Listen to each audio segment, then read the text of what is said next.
আপনাদের খাবারে 50% plus protein দেওয়ার চেষ্টা করবেন, এতে করে আপনাদের বাচ্চার ফিটনেস এবং কবুতরেরও ফিটনেস মাশাআল্লাহ অনেক ভালো থাকবে। ব্রিডিং ঘরে কিছু যত্নের প্রয়োজন আছে, যত্ন যদি না করেন ব্রিডিং ঘরে কখনোই ভালো মানের আপনারা ডিম বাচ্চা করতে পারবেন না।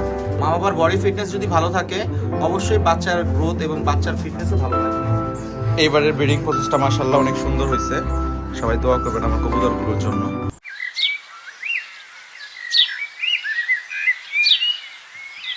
আসসালামু আলাইকুম গাইস, সবাই কেমন আছেন? আশা করি সবাই অনেক বেশি ভালো আছেন। তো গাইস, আপনারা সকলে জানেন যে আমি রিসেন্ট কিছু কবুতর জোড়া দিয়েছিলাম। তো মাশাআল্লাহ আমার প্রত্যেকটা পেয়ারেরই কম বেশি মাশাআল্লাহ ডিম ফুটে বাচ্চা বের হয়েছে। কবুতরটা দেখেন গাইস, তো সারারা এত সুন্দর একটা কবুতর। তো গাইস এই কবুতরটা হঠাৎ করে দেখা যাচ্ছে যে ফিটনেসটা ডাউন হয়ে গেছে।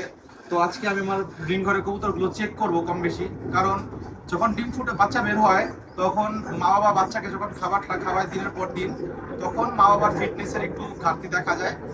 সেই সময় আপনি কবুতরকে এক্সট্রা কিছু টেক কেয়ার করলে অবশ্যই আপনার কবুতরের পুনরায় ফিটনেসটা চলে আসবে। তো গাইস চলুন আমার ব্রিডিং ঘরে নিয়ে যাই, আমার ব্রিডিং ঘরে কি আপডেট আপনাদের আজকে দেখেন।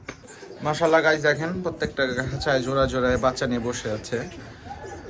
আসলে এইবারের ব্রিডিং প্রসেসটা মাশাআল্লাহ অনেক সুন্দর হয়েছে, সবাই দোয়া করবেন আমার কবুতরগুলোর জন্য। মাশাআল্লাহ। তো গাইস আমি আমার সবগুলো পেয়ার চেক করার পরে আমার এই নিচের এই পেয়ারটা আর জাস্ট এই পেয়ারটা বাদে কম বেশি সবগুলি পেয়ারেরই ফিটনেস ঠিক আছে।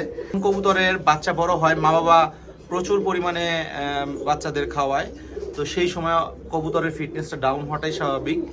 তো সেই ক্ষেত্রে কবুতরকে অবশ্যই এই টাইমটায় ভিটামিন, ক্যালসিয়াম, জিঙ্ক এগুলো কোর্স যদি আপনি করান অবশ্যই আপনার কবুতরের ফিটনেসটা পুনরায় ফিরে আসবে এবং বাচ্চার গ্রোথও ভালো হবে, মা বাবার বডি ফিটনেসও ভালো থাকবে। মা বাবার বডি ফিটনেস যদি ভালো থাকে অবশ্যই বাচ্চার গ্রোথ এবং বাচ্চার ফিটনেসও ভালো থাকবে। তো সেই জিনিসটা অবশ্যই আপনাদের খেয়াল রাখতে হবে। একদম সুস্থ সুন্দর বাচ্চা পেতে হলে অবশ্যই আপনাদের ব্রিডিং ঘরে কিছু যত্নের প্রয়োজন আছে, যত্ন যদি না করেন ব্রিডিং ঘরে কখনোই ভালো মানের আপনারা ডিম বাচ্চা করতে পারবেন না। তো গাইস দেখেন আমার মাশাআল্লাহ প্রত্যেকটা জোড়ায় জোড়ায় বাচ্চা আছে। তো আসেন গাইস ওদের আমি আজকে ভিটামিন ক্যালসিয়ামের কোর্সটা করাই দেই। মাশাআল্লাহ। তো গাইস এখন আমি দিচ্ছি ক্যালপ্লেক্স, এইটা আসলে ক্যালসিয়াম একটা। তো এই ওষুধটা আমি দীর্ঘদিন যাবত ব্যবহার করতেছি। তো এই ওষুধটা আমি সবসময় ভিডিওতে আপনাদের কম বেশি দেখাই। তো আমি এখন এই ক্যালপ্লেক্সটা দিচ্ছি লিটারে 3 ml করে। তো আমি ক্যালসিয়ামটা দিচ্ছি এবং ভিটামিনটা কি দিচ্ছি আপনাদের দেখাচ্ছি। ভিটামিনটা দিচ্ছি গাইস ভাইটাল অ্যামাইনো। এই ভাইটাল অ্যামাইনোটা আমি লিটারে 1 ml করে দিচ্ছি। তো খুবই ভালো একটা ভিটামিন। তো এই সময় কবুতরের ভিটামিন ক্যালসিয়ামের অবশ্যই দরকার যখন আপনারা ডিম ফুটে বাচ্চা বের হয়, এবং বাচ্চা যদি আপনারা গ্রোথ চান ভালো এবং মা বাবার যদি ফিটনেসও ভালো চান, তো অবশ্যই আপনাদের এই সময়টায় যখন ডিম ফুটে বাচ্চা বের হবে তখন কিছুদিন পরেই আপনাদের এই ভিটামিন ক্যালসিয়ামের কোর্সটা করাই দিতে হবে। তবে দেখবেন বাচ্চাগুলো ভালো হচ্ছে, মা বাবার ফিটনেসটাও ভালো হচ্ছে, পুনরায় ডিম পাড়ার জন্য কবুতরগুলো আবার প্রিপেয়ার হবে। তো এরপরে আমি দিচ্ছি কবুতরকে জিঙ্ক। এই জিঙ্কটা কবুতরকে অবশ্যই দিবেন আপনারা, খুবই ভালো একটা জিনিস। তো এই 3টা ওষুধের সমন্বয়ে আজকে আমি কোর্সটা করাই দিচ্ছি।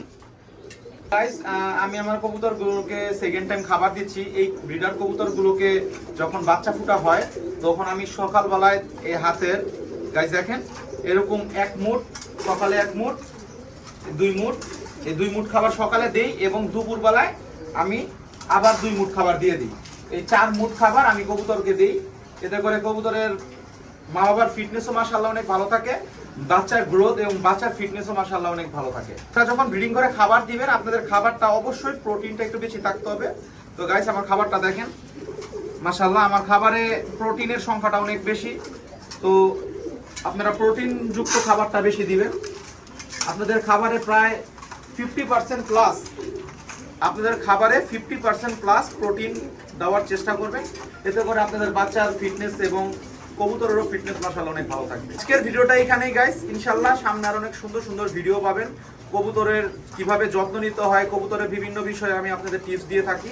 যদি আমার ভিডিওটা আপনাদের ভালো লাগে অবশ্যই আমার ফেসবুক পেজটাতে ফলো দিয়ে রাখবেন, আমার ইউটিউব চ্যানেলটাকে সাবস্ক্রাইব করে রাখবেন এবং আমার পাশে সবসময় থাকবেন। ইনশাআল্লাহ সামনে অনেক সুন্দর সুন্দর ভিডিও পাবেন। আসসালামু আলাইকুম।